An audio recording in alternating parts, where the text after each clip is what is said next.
when we see things from the viewpoint of our ego personality, with our limited lifespan, and our insecurities based on the limitations of our knowledge and power, we frequently experience bouts of anxiety, or at least uncertainty about the reality of what we are doing, about the truth of the spiritual path,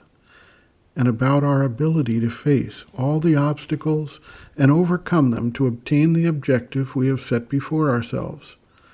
The magnitude of the task, the attempt to change human nature through the development of a new, higher formation of consciousness,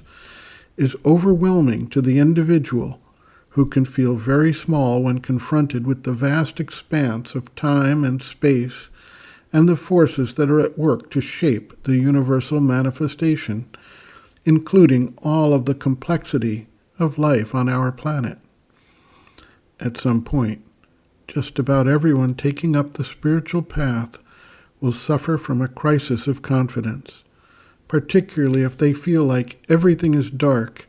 and the experiences which had fueled the initial enthusiasm have retreated,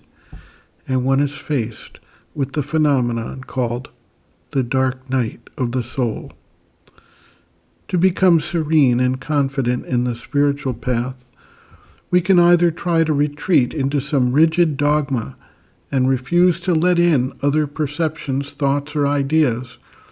which is the way in which many, including religious zealots, try to reduce the complexity and uncertainty of existence.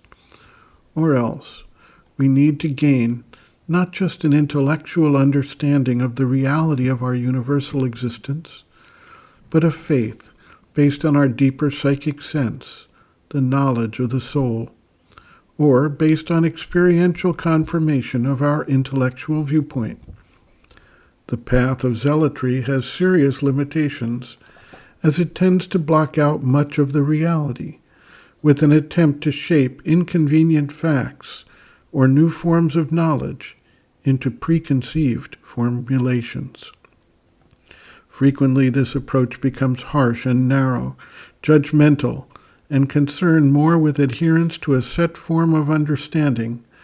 than to an openness that embraces the wideness and complexity of existence. Once an individual has the experience of a shift of consciousness to what we may call the divine standpoint, even briefly, it becomes possible for that person to recognize in a very real sense that true confidence does not reside in the ego or the ego personality, but in the divine reality existing independent of the ego, that transcends it both in time and space, and which has its own significance, purpose, and direction in the manifestation. As one begins to identify with this wider view, it becomes easier to maintain confidence in spite of the setbacks, obstacles, or difficulties that are faced by the human being during his short lifetime. What does any human failing signify when looked at over the course of billions of years, or even just millennia, over the span of millions of galaxies in the universe, or over the time frames that are needed just to achieve a next stage of evolution on our planet? To the extent the seeker can shift his identification to the divine standpoint, he can go forward with an absolute confidence that the spiritual destiny will be fulfilled in its own way, in its own time, and with its own methods. The mother observes, quote, "The best way of meeting difficulties is a quiet and calm confidence in the grace. Keep faith and confidence, and remain cheerful. Be confident you will become what you have to be and achieve what you have to do. One must have entire confidence in the victory of the divine, and this general victory will include in itself the personal victory of all who have remained faithful and confident.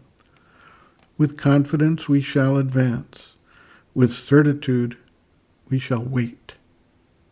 End quote. Reference: Sri Aurobindo and the Mother, Looking from Within, Chapter 5, Attitudes on the Path, pages 127 to 128.